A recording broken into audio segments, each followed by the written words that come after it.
마지막 이제 입장이 할 수도 있는데요. 근데 실제적으로 부산시가 컨소시엄의 주체적으로 이렇게 진행했던 계획안이 있습니다. 그 계획안을 북한 TF팀이 좀 더 다른 입장에서 검토한 의견입니다.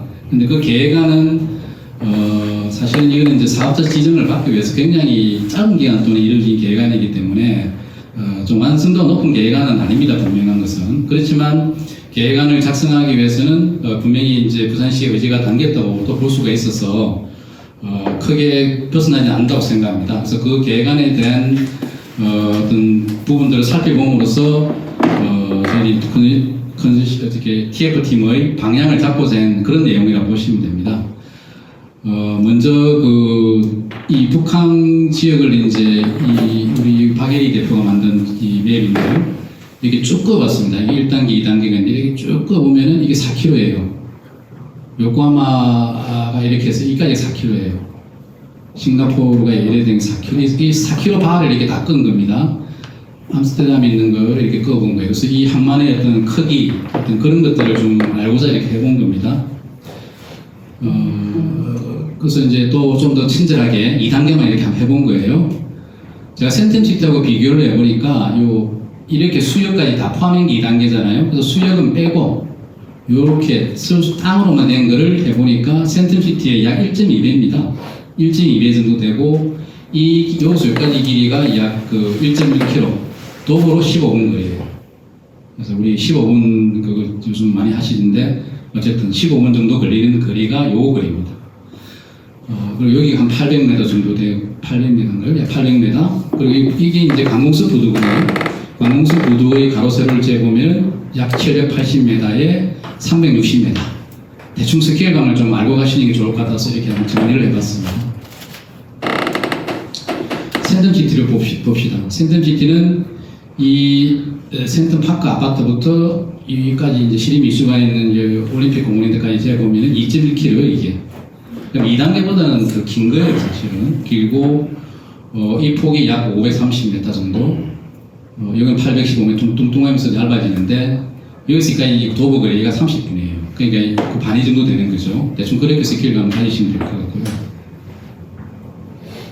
마린시티를 한번 가보겠습니다. 마린시티는 여기서까지가 약 900m, 여기가 580m. 이거 도보 거리 뭐 13분. 또 여기 뭡니까? 네, 요트 경기장을 이제 보면은 200, 여기까지, 요트 되는 데만 한 260m. 여기는 900m, 이래 정도 되는 겁니다. 여기 이제 배 101 있는 요 앞에가 580m. 대충 이런 정도의 스케일감을 가지시면은, 관공서 부두 크기가 어떻구나. 2단계가 어느 정도 되겠구나. 이렇게 좀 체감적으로 오실 수 있는 것 같아서 이렇게 스타트를 해본 거고요. 그래서 컨소시엄에서 만든 안은 기존에 이제 사업자 선정을 받기 위해서 만들었는데, 기존 해수부의 이게 이제 추진단이 아니겠죠. 추진단안과 이렇게 비교를 해본 겁니다. 그래서 사업자로서 추진단의 해수부에서는 이렇게 방향을 정했지만, 우리는 사업자로서 이렇게 조금 더 디벨롭된 안으로 개발하겠다. 그렇게 이해하시면 됩니다. 그래서 토지 이용 구상도를 보면요. 기존에 지금 잡아놓은 안이, 하고 컨소시엄 안에서 가장 크게 다른 점이 이 주차장 부지를, 여기 이제 컨소시엄에서는 빼겠다는 거예요.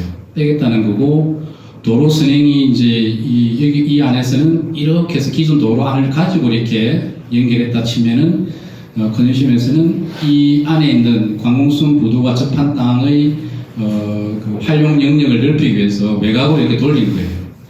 이걸 외곽으로 돌리면서 이 입체적으로 만나는 도로들을 재정리한다. 그런 게 핵심적인 안입니다. 그리고 또 한 가지 차이가 이 관공서 부두를 조금 더 매립을 하겠다. 그게 좀 다른 점인 것 같습니다. 근데 이제 우리 TF에서 이걸 검토를 하다가 진짜로 조수장 부지를 이렇게 빼는 게 더 좋냐? 그런데 오히려 그냥 차라리 넣어서 연계성을 높이자 하는 안을 제시를 한 겁니다. 그래서 지금 막 이걸 넣어서 하는 쪽으로 진행이 되는 걸 알고 있고, 또 한 가지 큰 점이 여기 보면 지금 원도 심하고 연결되는 선들이 없잖아요. 이제 여기는 수정축, 초량축 해가지고 여기서 이 항만에서만 끝낼 것이 아니고 원도심과 연결해서 이걸 2구역에 넣겠다는 겁니다. 2단계로 넣겠다는 이야기. 그래서 2단계를 개발하면서 원도심까지 실제적인 영향을 주겠다는 취지로 이게 작성된 안입니다.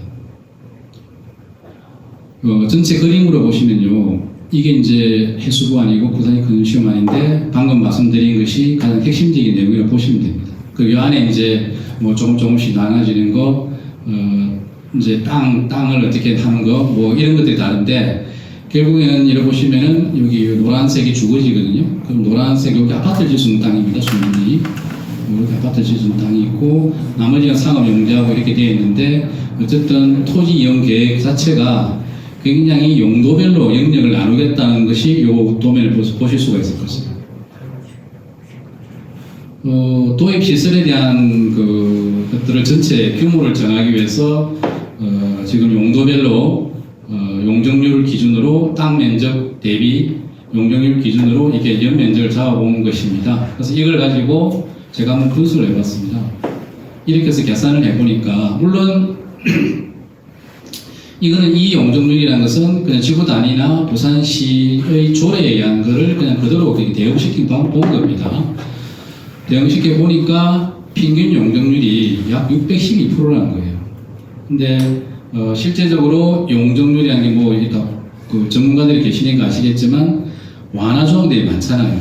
그래서 우리 상업지 용적률이 주거 용도 용적지에서 뭐 850%에 대해서 나중에 하다 보면 거의 1300% 가까이 가기도 하고 그러거든요. 특히 이제 유사주 같은 경우는 더 그렇겠죠. 그리고 높이 제한 같은 경우에도 공개공지라든지 여러 가지 공공적 기여에 의해서 높이가 상당히 높아야 됩니다. 그래서 아까 전체적인 스카이라인을 이렇게 잡아놨지만 이게 더 올라갈 수 있다는 이야기입니다. 근데 그런 거를 제외하고 평균 용적률을 계산해 보면은 612%가 나오는 거예요. 굉장히 높은 용적률입니다, 사실은. 그래서 이런 것이 적절하냐? 물론 이제 4조 4천억이라는 걸 가지고 사업성을 맞추기 위해서는 용적률이 이렇게 갈 수밖에 없다는 거라고 해석도 되기도 하지만, 과연 적절하냐? 근데 그 해석이라고 왜 적절하냐고 반문할 수 있냐면은, 실질적으로 지금 1단계에 부지 매각이 돼서 이렇게 사업이 진행되고 있습니다만, 그동안에 사업 여건이 많이 바뀌었습니다. 땅값이 뭐 어마어마하게 오르고, 서울에서는 그런 규모의 땅 구하기도 힘들고, 땅값 훨씬 많이 받을 수도 있을 것 같아요. 그러면 거꾸로 더 좋은 환경을 만들고 땅값을 더 받는 방법도 있을 것 같고, 또 혹은 적정 땅가, 근데 이게 국가사업이기 때문에 마음대로 땅값 올려놓기는 못합니다. 당연히 그건 맞습니다만, 혹은 수익을 남길 것이 아니고 차라리 이제 아까 그 산복도로처럼 원도심 쪽으로 오히려 영역을 넓힘으로써 그거를 부산 원도심을 바꾸는 계기로 삼겠다, 이렇게 할 수도 있는 것 같습니다. 혹은 서울의 마곡지구 같은 경우에 굉장히 그렇게 크지 않은 땅으로 실제적으로 그 기업들에게, 강소기업들이에요. 사실 뭐 대기업 이런 게 아니고 굉장히 실질적인 역할을 할 수 있는 강소기업들 대상으로 이렇게 원가로 공급을 하고, 실제적으로 그거는 그 상당한 오랜 기간 동안에 임대를 하도 이렇게 못해요. 그냥 그 기업이만 쓰도록 되어 있는, 그래서 기업을 실제로 지원하는, 그러니까 할 수도 있는 것 같거든요. 그래서 이제 용적률에 대한 문제는 그런 사업성에 대한 문제와 앞으로 이 땅을 어떻게 가치 있게 쓰고 있다는 부산시 철학을 담아내야 된다고 생각합니다. 그래서 물론 이게 해수부가 있지만 사업자 지정을 이제 부산시 근심을 받게 이제 같이 가져가게 되면은 부산시 의지를 많이 반영할 수 있기 때문에 여러 가지 관계들을 정리하기 쉽지는 않겠지만 저기 관계되는 그 국가기관이 많지 않습니까? 여러 입장을 또 이렇게 조율해야 되는 문제가 쉬운 문제는 아닌 것 같습니다. 어쨌든 그래도 부산시가 의지를 가지고 좀 이렇게 적극적으로 나설 필요는 있다는 생각합니다. 그래서 이제 이렇게 본 거예요. 우리가 또 되게 건축하는 분들이 많기 때문에 이게 사실은 이게 용적률이 높다 손 치더라도 좀 더 다른 방법은 없냐? 뭐 이런 걸 이야기해 본 겁니다. 그래서 금피율 제한 없는 겁니다. 금피율 제한 없이 그냥 널찍하게 낚이지 마해라. 뭐 이런 이야기입니다. 유럽의 여러 도시에서 보는 방식입니다. 그래서 그런 것들에 대한 것은 가능하지 않을까. 중저층 고밀도 뭐 이런 방식입니다. 그런 걸 이야기해 본 거고요. 그리고 토지 이용인데 기본 구상이 뭐 이런 게 되어 있습니다만 실제적으로 기본 구상에서 주된 내용이 이렇게 영역을 나누겠다는 거하고 원도심하고 연계를 하는데 뭐 통경축을 만들겠다 뭐 이런 것들이 있습니다. 근데 실질적으로 통경축에 대한 오류 내지는 그 오해들을 제가 말씀을 드렸잖아요. 실제적으로 이 통경축이라는 것이 뭐 건축 디자인에서 이렇게 건물 좀 사이에 조금 띄운다 해서 통경축이 만들어지지가 않습니다. 그렇다면 토지 이용 계획이라든지 전체 지구 단위 계획에서 필 사이를 어떻게 좀 녹지를 넣는다든지 해서 할 수는 없을까? 혹은 말씀드렸듯이 통경축이 아니고 통경판을 만드는 거예요. 전부 다 저층으로 시켜보기가 차라리. 물론 부분적으로는 당연히 고층이 고밀도로 올라가겠지만 전체를 중저층화 시키고 일부만 이렇게 슬림한 고층이 올라간다면 통경판이 되는 겁니다. 그래서 그런 방법은 없을까 하는 생각을 해본 거고요. 아까 주거 부분도 사실은 이 뒤에서도 말씀드리겠지만 24시간 도시가 돼야 되는 게 맞는 거거든요. 그래서 주거가 무슨 그 악적인 존재냐? 저는 그렇지 않다고 생각합니다. 그래서 결국 이 도시가 24시간 작동이 돼야 되는데 24시간 작동되기 위해서는 주거도 필요하다는 겁니다. 실질적으로 지금 제가 사무실이 센텀시티인데 저녁 때면 제 있는 블록에는 이 사람이 없거든요. 그래서 오히려 주거를 넣되 이렇게 분리된 주거가 아니고 성을 치는 주거가 아니고 복합으로 하자. 차라리 밑에 뭐 업무나 상업이 있고 위에 주거지수도 안 있겠나. 대신에 층수 낮추자 뭐 이런 이야기들입니다. 그리고 이제 저층 부분은 굉장히 사람들이 걸어 다닐 수 있도록 입체적으로 조성하자 뭐 이런 이야기들을 좀 해봤고요. 그리고 공원을 두는데 여기 뒤에도 보시겠지만 어쨌든 주거지역이 있으면 항상 이 주거지와 경계 지점에 이렇게 녹지띠를 두게 돼 있어요. 두둡니다. 이 토지 이용 짜고 할 때. 사실 녹지띠라는 것이 가로하고 주거를 분리시키는 역할을 하기 때문에 오히려 좋지 않은 거거든요. 그래서 그거를 영역별 분리가 아니고 좀 활성화하는 방향으로 섞어 놓자 뭐 이런 이야기들을 해봤고요. 그리고 실제로 통경축이라는 것이 의미가 없다. 이게 건물 빌딩 문을 막힐 수밖에 없다. 이렇게 한 방향 같은 다 막힌다는 아주 특정한 어느 시점에서는 뚫리지만 뭐 조금만 한 발짝 뛰면 다 막히기 때문에 의미가 없다는 거고 실제 2단계에서 이게 중요한 것이 이 서민에서 오는 가로는 굉장히 중요한 것입니다. 이건 굉장히 중요한 역할을 해야 된다는 뜻이고 그리고 이런 어떤 이 시야가 열리는 지점에는 오픈 스페이스가 있으면 좋겠다는 거고 도로나 이런 것이 아니고 이런 오픈 스페이스나 건물 높이를 낮춰서 전체적으로 이렇게 판을 만들자는 그런 의견들을 나눴습니다. 교통에 대한 건데요.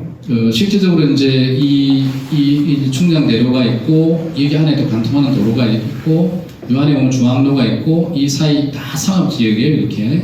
그리고 우리가 이 항만 재개발하면서 했던 이야기들이 시민들이 접근을 하지 못했던 항만을 시민들에게 돌려도 이런 거였잖아요. 근데 실제적으로 우리가 새로운 개혁을 하면서 도로로 다 자르고 있는 거예요. 그래서 이게 진짜 맞는 거냐.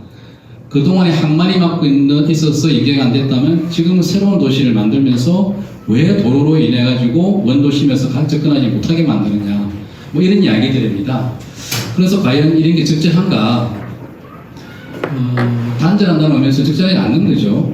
그리고 이제 그런 의미에서 지금 1단계, 2단계를 이 강무성 보도를 관통하는 이 195m의 이 브릿지가 교량인데 이게 차가 자동차 교량입니다.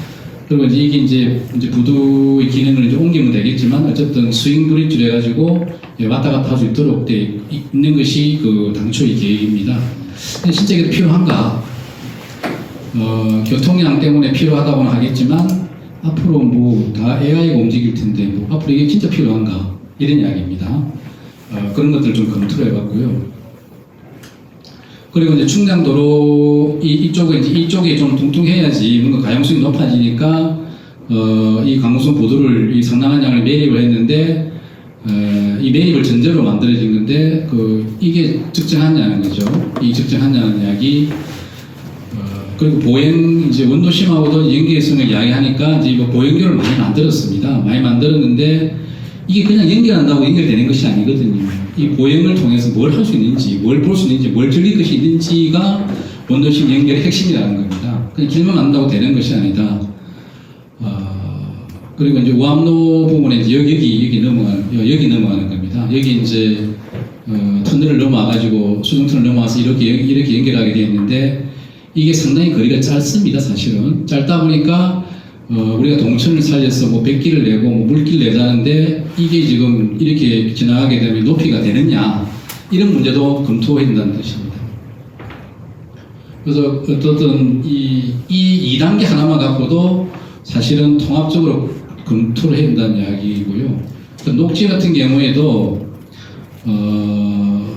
이 통행축이라고 이게 똑같은 이야기입니다. 진짜 이게 우리가 지금 여기 올라오는 북한 1단계 올라오는 건물만 신경 쓰고 있지 사실은 이 북한이 개발됨으로써 이 지금 개발되기 이전부터 중앙로변 이미 두 줄로 다 지금 고층이 오고 있어요. 빽빽 올라오고 있습니다.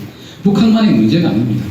이미 두 줄로 다 올라가 있고 이제 이게 활성화되면은 이 삼복도로 이 동네도 뭐 이미 다 아파트 이렇게 하고 있고 다 아파트 올라올 것 같아요. 그래서 지금 과연 그런 논의가 생산적이냐 생각할 수 있다는 생각합니다. 그래서 어쨌든 이 부분만 보고 쓸 수는 없다 그런 이야기고요. 그리고 에코링이 있는데 실질적으로 보행성이 확보되느냐 그리고 공원들이 그냥 공원으로서 존재하는지 이 안에 들어온 시설들을 공원을 통해서 굉장히 활성화할 수는 없을지 그리고 아파트 단지를 감싸는 이런 무슨 띠 같은 이런 공원 이런 의미도 없는 거거든요. 그래서 그런 걸로 면적을 채울 게 아니고 실질적으로 이 안에 시설들이 작동되게 해달라.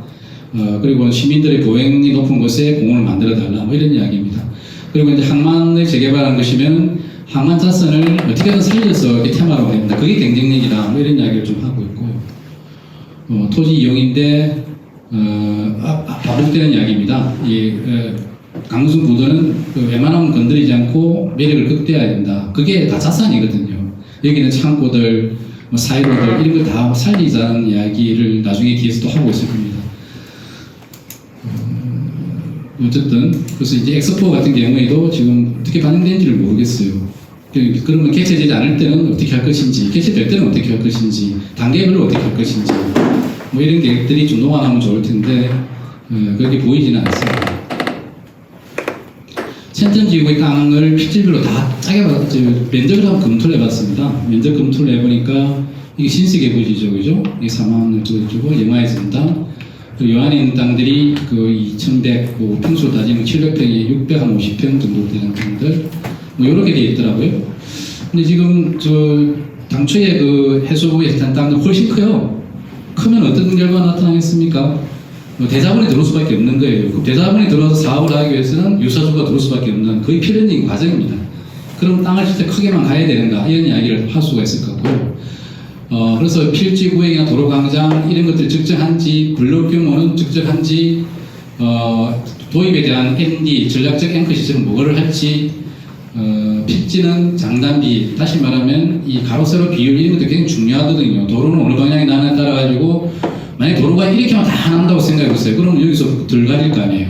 그래서 도로를 어떤 구성을 할 것인지 그리고 여기가 이제 내부 간선 도로를 만들었는데 이거 자세히 보십시오. 4일로가 이렇게 되어 있는 거예요. 그럼 4일로 다 일정 부분 부수고 이게 나가야 되는 거예요. 그래서 4일을 어떻게 할 것인지 이런 어떤 완화 조항이 적용할 때 진짜 용적률은 어떻게 적용될 것인지 그걸 반영할 것인지 말 것인지 기껏 계획을 시행하는데 완화받아서 다 올라가면 어떤 의미가 있는지 그럼 체계적인 관리가 되는지 이런 이야기들을 하고 있는 겁니다. 그런 의문점을 제기하고 있고 공원 녹지에서도 역시 가는 이 공원 녹지들이 효용성이 있는지를 저희들이 의문점을 제기하고 있습니다.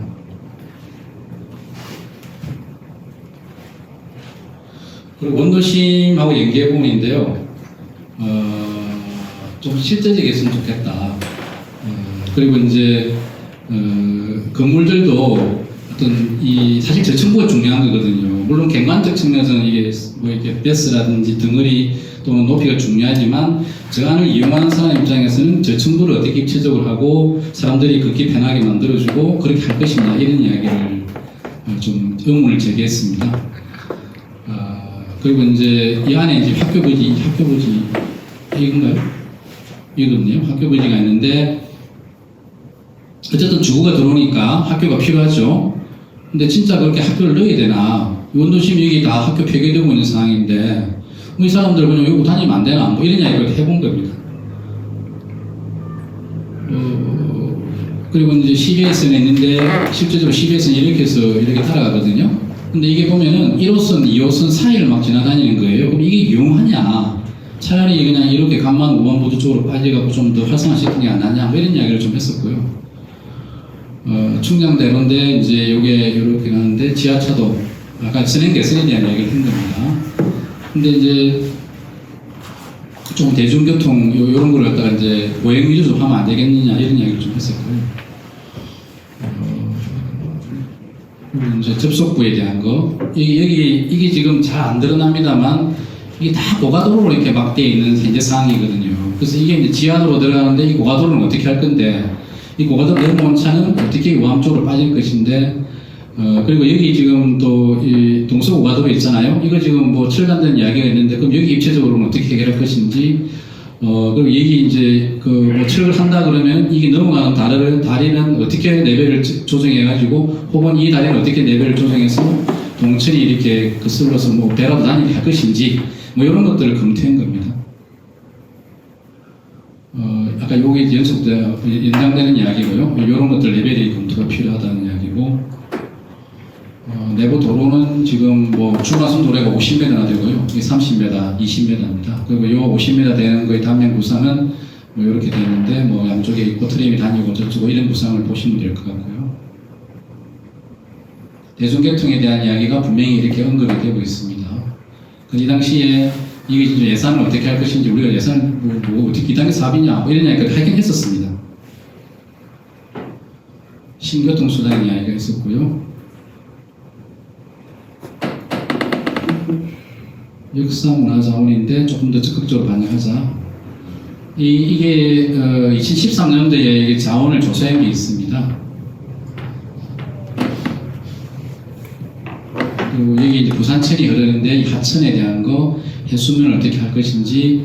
근데 이 하천이든 해수면이든 계획 필수 연결선을 향상시키는 게 굉장히 중요하다. 뭐 이런 이야기고요.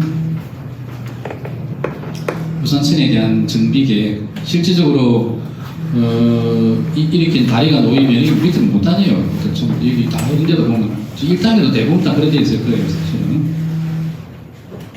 TF팀에서 이런 걸 가지고 스타디를 했는데 저는 이제 뭐 TF 하셨던 분들에게 다 비슷한 부분이 사실은 이제 TF를 운영하기 위해서 우리 여기 계신 김성남 회장님 제안으로 이렇게 스타디를 해봤습니다. 그래서 사실은 우리가 그림을 먼저 그리고 보통 어떤 그런 것들을 먼저 하기 쉬운데 굉장히 촘촘한 어떤 자료에 대한 스타디를 했다는 게 굉장히 의미 있다고 생각을 저는 했었습니다.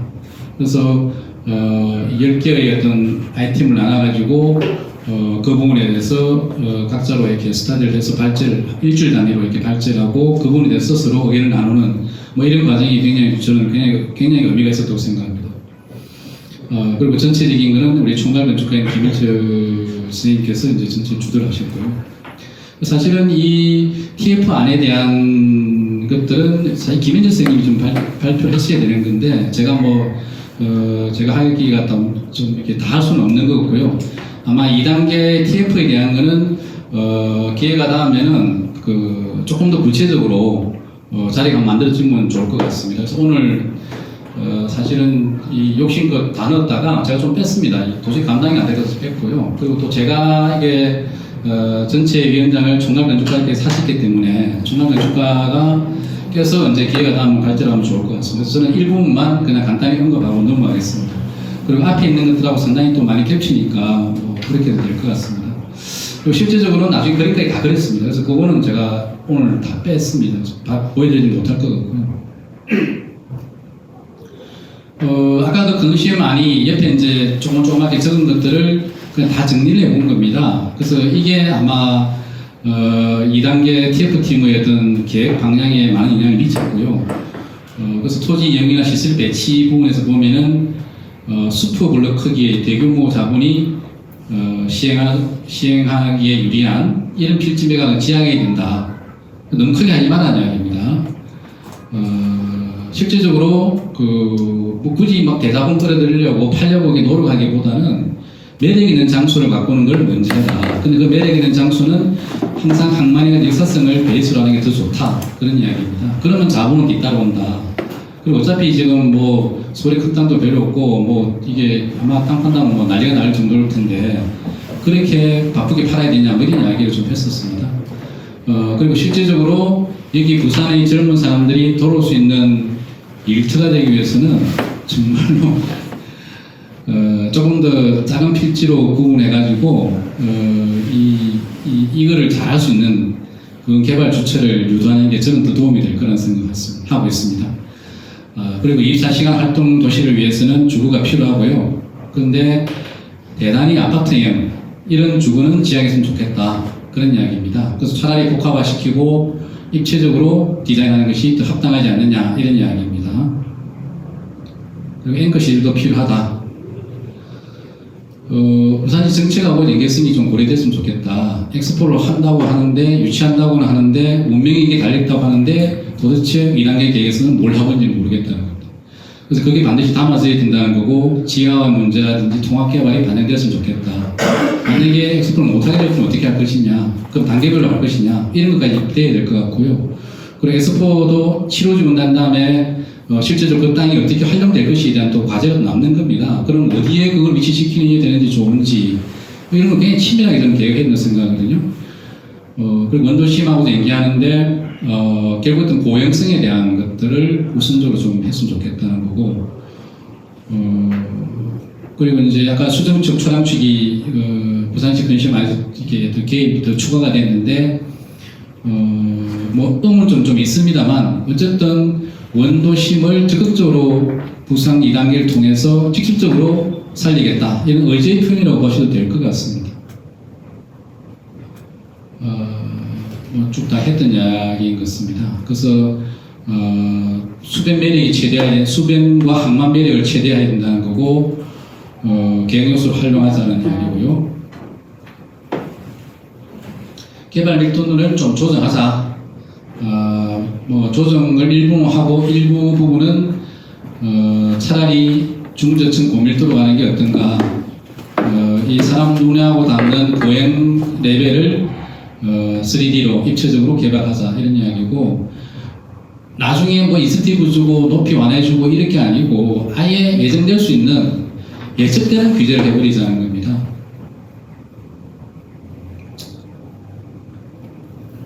교통에 대한 건데 이거는 다 이야기한 것 같습니다.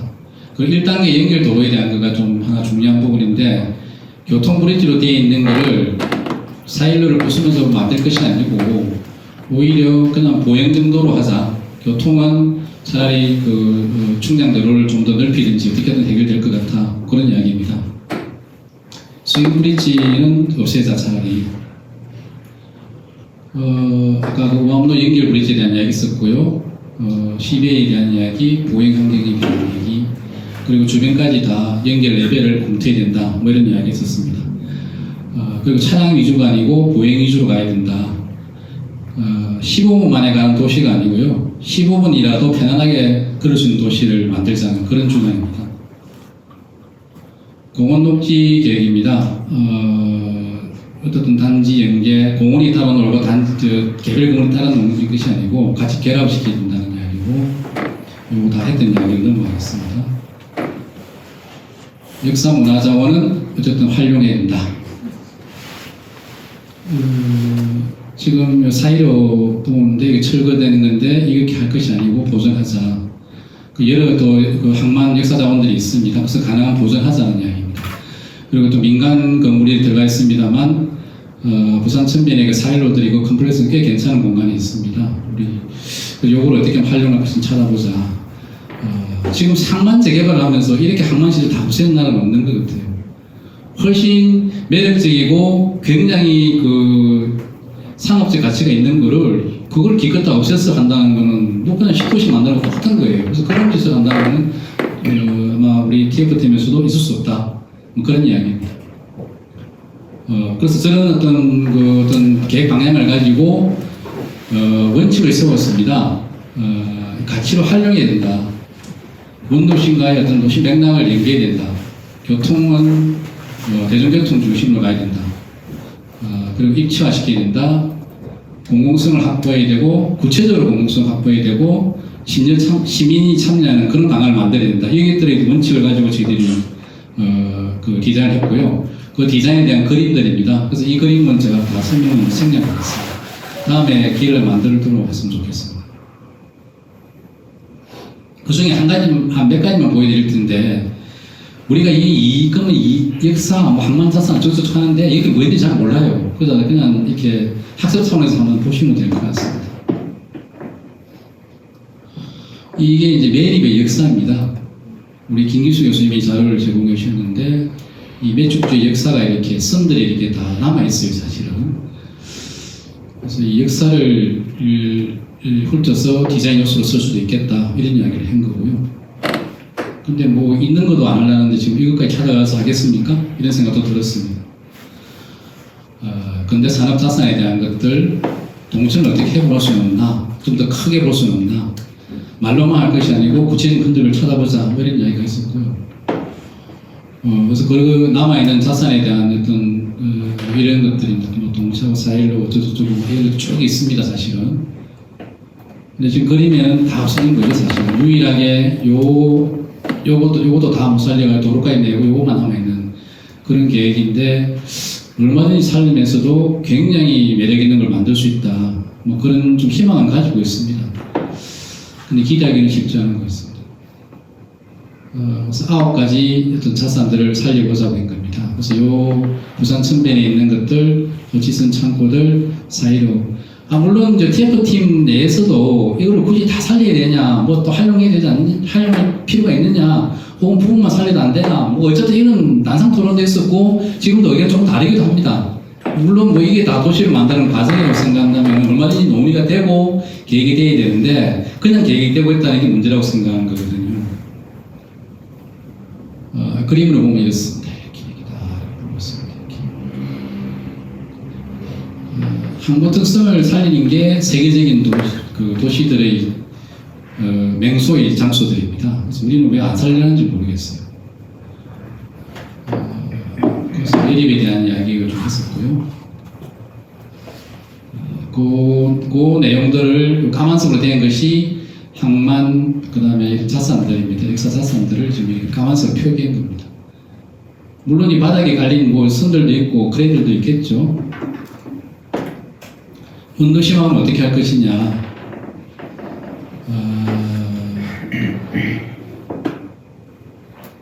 어쨌든 그래도 좀 열고 해야 안 되나 뭐 이런 이야기들이고요. 높이에 대한 건데 지금 이런 뭐 갈매기 이런 게 아니고요. 조금 이렇게 더 저층화시키고 중고밀도로 할 수는 없느냐 뭐 이런 이야기입니다. 통행추가 보행로 공공공간에 대한 체계를 지금 이야기하고 있는데 어쨌든 이쪽은 이렇게 지금 되고 있는 겁니다. 축에 대한 이야기들이고요. 대중교통에 대한 이야기들인데 교통체계를 바꾸자. 그리고 뭐 이게 도로 선행에 대한 수정 대안을 제안을 했었습니다. 차량 위주가 아니고 보행 위주로 가자. 15분이라도 편안하게 걸어진 도시를 만들자. 뭐 이런 이야기입니다. 그래서 이 차량교를 보행교로 지금 바꾸는 문제. 이 항만길을 다 길로 이렇게 우리 김성남 회장님 열심히 이렇게 스케일 재는데 6km나 됩니다. 어마어마한 거리입니다. 그래서 이거를 살리자는 겁니다.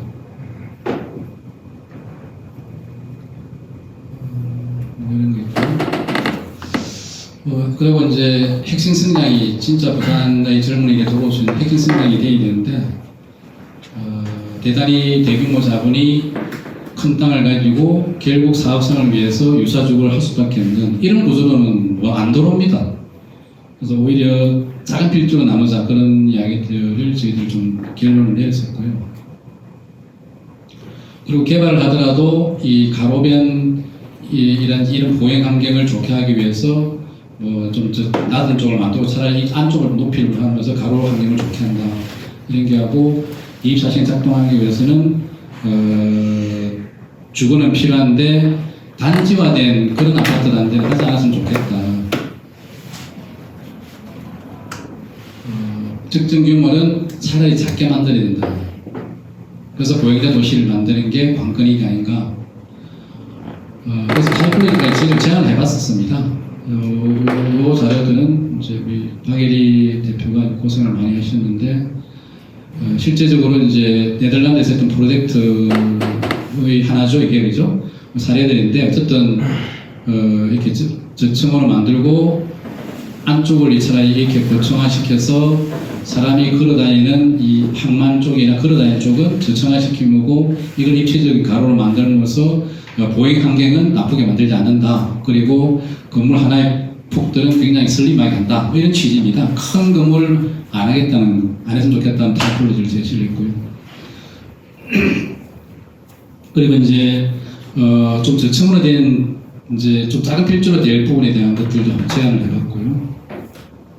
물론 사례이기 때문에 뭐 저기 딱 맞다고 볼 수는 없습니다. 어쨌든 어떤 그 지향점에 대한 거고 반드시 시민과 함께는 플랫폼 도시가 되어야 된다.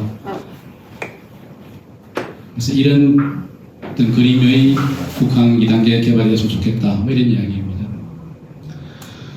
그리고 이제 물론 뭐 대안 1, 2 해서 정리된 안이 있습니다만 어쨌든 그 과정 중에 여러 의원들께서 이런 작업들에 하는 수고를 아끼지 않았습니다.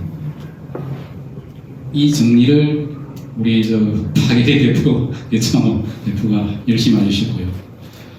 여기까지 제가 드릴 말씀인 것 같습니다. 네, 감사합니다.